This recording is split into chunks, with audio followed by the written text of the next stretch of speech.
Good morning, YouTube family. Welcome back to the Red Hoonigan Vlogs. It is a beautiful Los Angeles Monday morning out here today.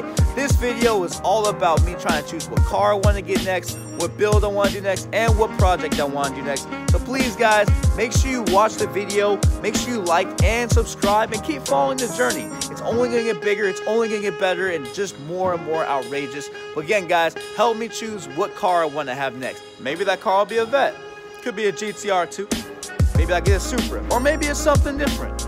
Make sure you guys drop a comment below what car you think I should get, or what car you think should be the next Red Hoonigan. Let's go through the cars right now, and let's have a great day, guys. Thank you. Yeah. Whoa. Here we go, turn it up, let it start. From block to block, we snatching hearts and jacking marks. Whoa. And the punk police can't fade me, and maybe we can have peace someday, G. Whoa. But right now I got my mind set up, looking down the barrel, I'm a none, get up. Whoa. Cause it's time to make the payback back to my brothers on the block, better stay strapped. Black, and accept no substitutes, I bring truth to the youth, tear the roof of the whole school. Welcome back to the vlog. To my very loyal subscribers, or anybody else that's viewing my videos for the very first time, I thought I'd give everybody an update on what exactly is happening to my C6 Corvette as we speak. The Corvette is more than likely going to need to be totaled out, so what I'm gonna have to do is move on to a new car, a new project, and a new build moving forward. So I thought I'd give this opportunity out to my subscribers or anybody else that follows me or is viewing this video to help me decide which car you think is best fit for me moving forward. So please leave a comment below. Please like the video and subscribe if you guys like my content, and help me make better content. You know, I'm really wanting to take this YouTube serious. I want to make something that's fun for everybody. I want to make something that everybody can gravitate to, that feels real, that feels like just someone that you can relate to. That's the kind of YouTube that I really want to make. So please, guys, keep commenting and letting me know what I can do to make my videos that much better. But guys, I thought I'd let you guys know my taste and interest when it comes to cars.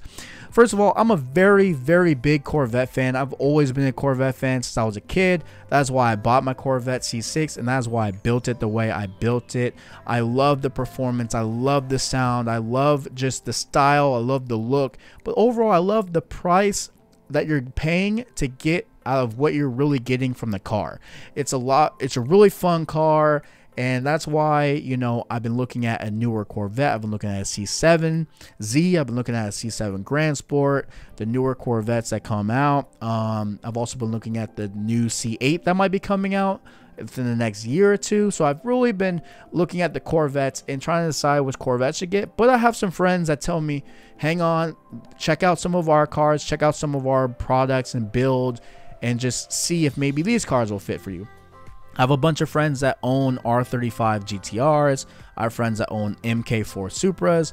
I have some friends that own like a 97 ACR or GTS Viper or something along those lines. Overall, guys, I thought I'd just make this video to put it out there to see kind of what everyone else thinks as well. So guys, let's go to the very first car, the Corvette C7Z. This is the car that I've always loved, man. When you see this car driving down the road, it's just probably one of the most beautiful cars, especially when it's all black. That all blacked out look of the Corvette C7Z, or the red and black look. I think those are the best looks, in my opinion, of the C7Z. The Corvette C7Z, you're probably looking at maybe 60 to 65 used if you wait a few years and get one that's on the used market instead of paying new. I'm not really much of a paying new person when it comes to sports cars, only because it depreciates so fast. You know, C7Zs, they start around $79,000 before anything, and now you're seeing them for, you know, $65,000 after a year or two. So more than likely, my next Corvette or whatever car I get is going to be a used car.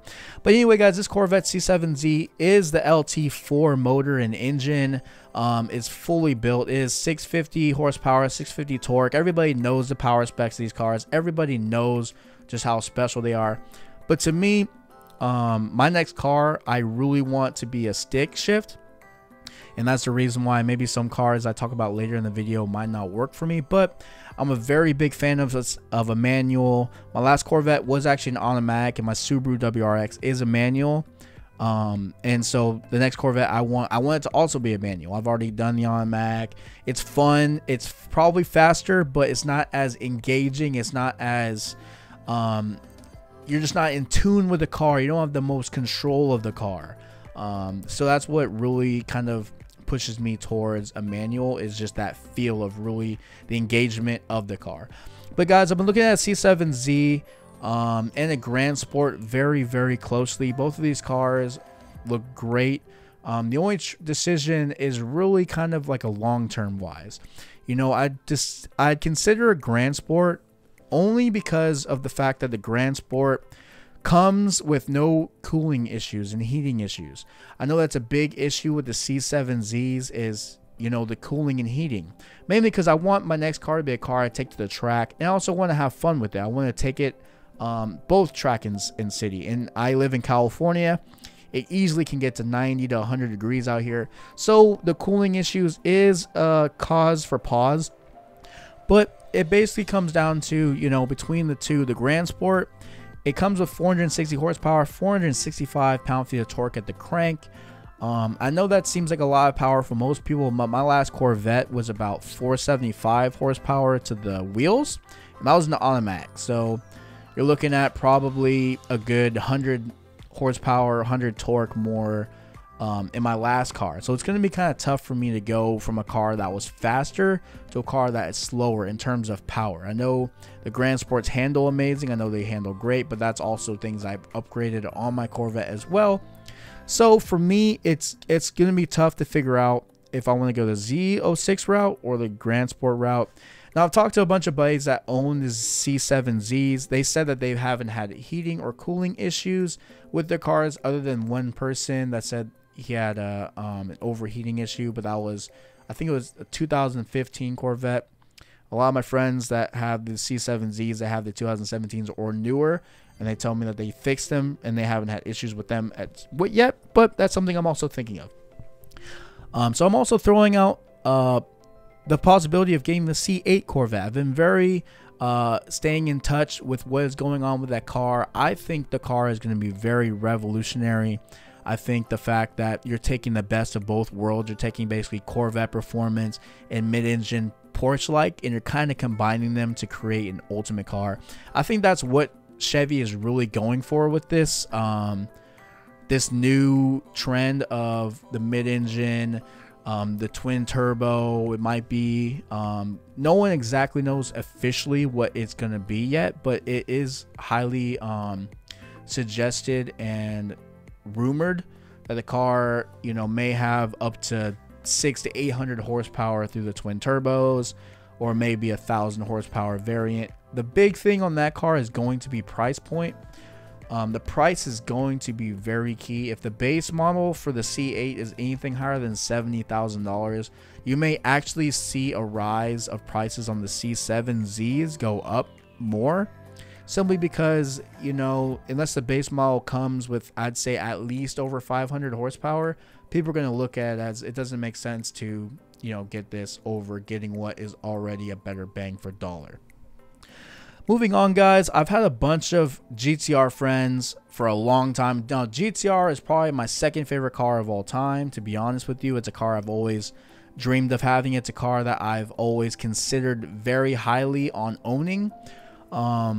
It looks very good to me. I think for the GTR, that satin or matte black is really like the look that I would go for if I was to have a GTR. I think that's the best look in my opinion for the GTR.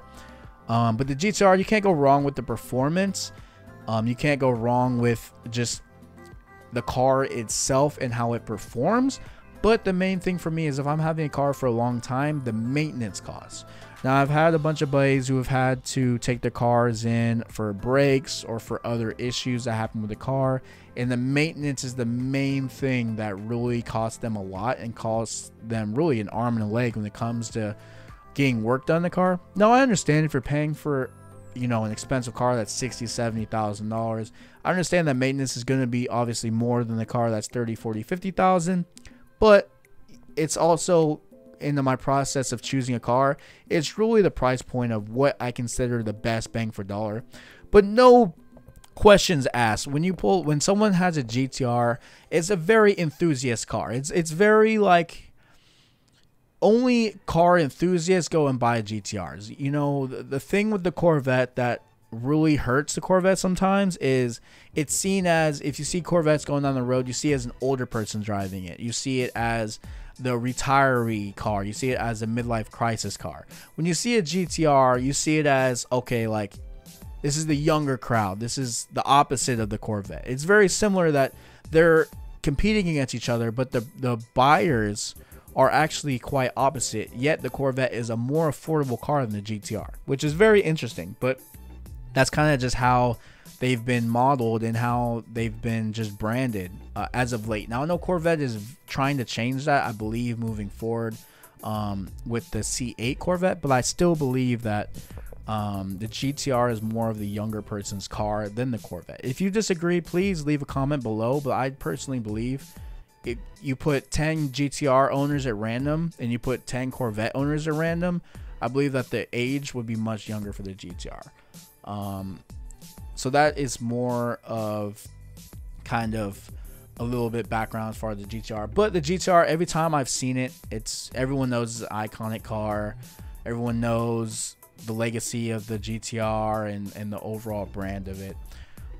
Moving forward is MK5 Supra. Now, this is a car that is basically like an iconic car. It's one of those cars that you don't really see them too often, but when someone sees it, it's almost like seeing a damn well legendary like Pokemon. It's like it's like seeing something you're not supposed to see. You know, it's you probably might see, you know, A-lister celebrity more than you see Supras on the street. But the thing with that is I'm noticing a lot of newer YouTubers, not newer, but YouTubers now are getting MK4 Supras, and a lot of people are doing builds on them now.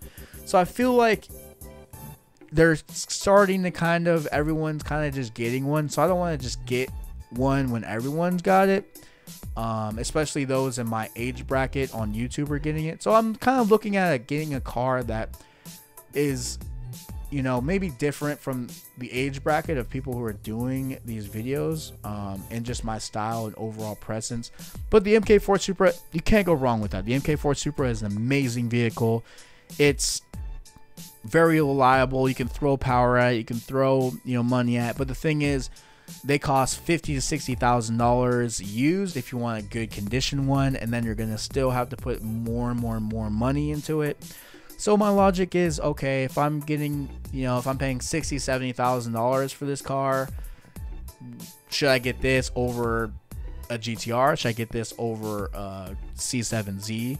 You know, that's kind of my logic when I look at it. Is the total overall cost of the price. Yeah, the car is amazing. It's an iconic car, and everybody, you'll get attention from it.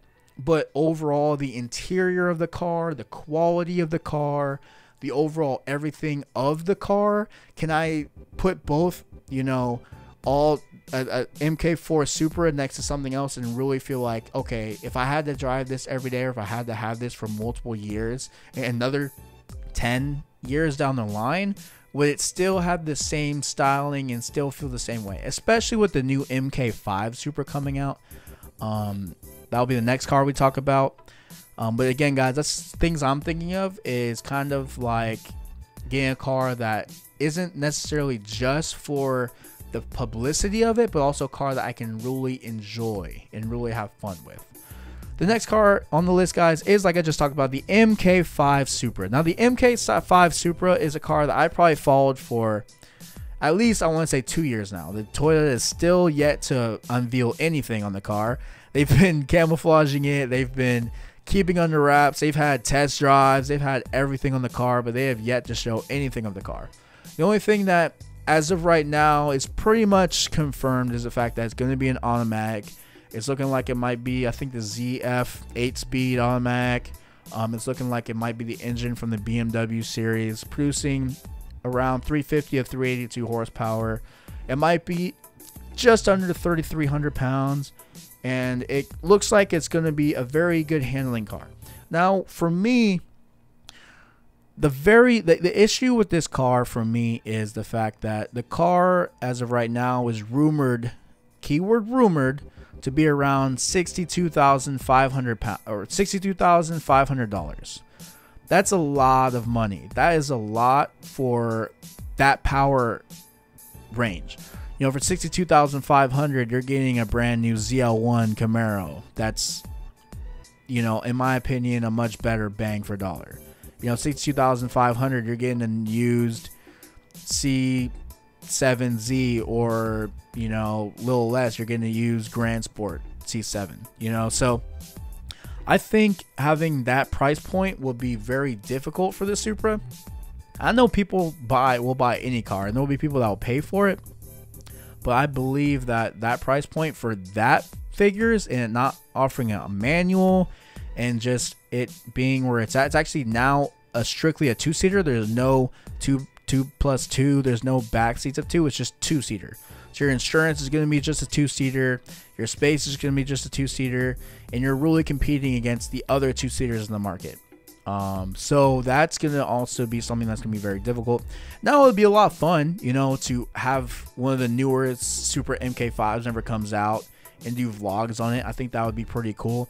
But I'm also looking at it as what would be my enjoyment factor. You know, I want a manual. I want something with power. I want something that I can have fun with. I want something that feels like you're a little bit on the edge, but you're still in control.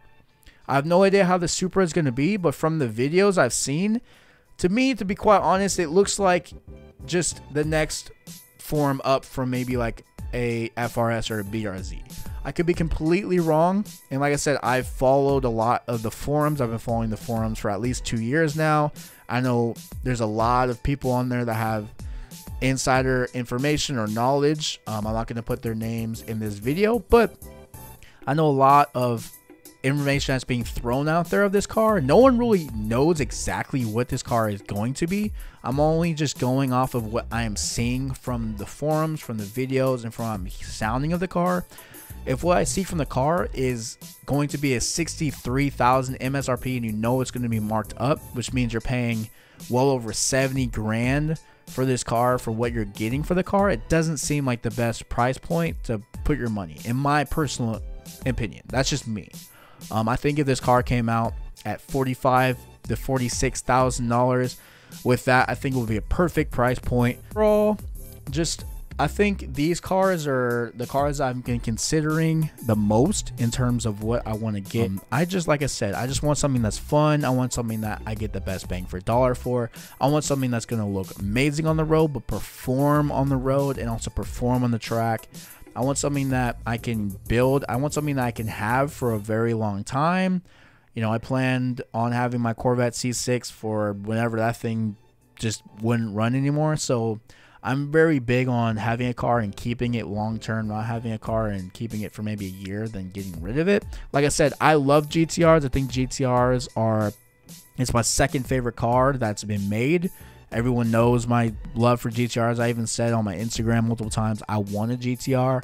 So again, guys, please leave a comment. Leave anything that you would like to see from my videos. Give me ideas for my videos. Give me critique of my videos. I don't get mad easy. You know what I'm saying? Like, I take everything just help. You know, I played sports all my life. I played at University of Kentucky. I played a bunch of stuff. I DJ. I am in fields where you're supposed to take critique. So I love having people tell me, hey, get a microphone for your vlog. Got a microphone. Hey, get a gimbal for your vlog. Got a gimbal. You know, I want this vlog to be a vlog for everyone. I want just it to be relatable. I want it to feel like I'm not just somebody out here that's got all this money and just can buy whatever. Like, I want to feel like, you know, anybody can do this. Like, anybody can take my blueprint and move forward and get the things that they love, that they can follow their dreams. That's ultimately what I want from this vlog. So again, guys, thanks for watching the video. Thanks for listening. If you guys have any questions, please send me a message in comments or DM me on Instagram. Again, my Instagram is @redhoonigan_, @redhoonigan_, and let me know what you guys think overall of just my content and what videos you would like to see of me moving forward. Have a great day, guys. Talk to you soon.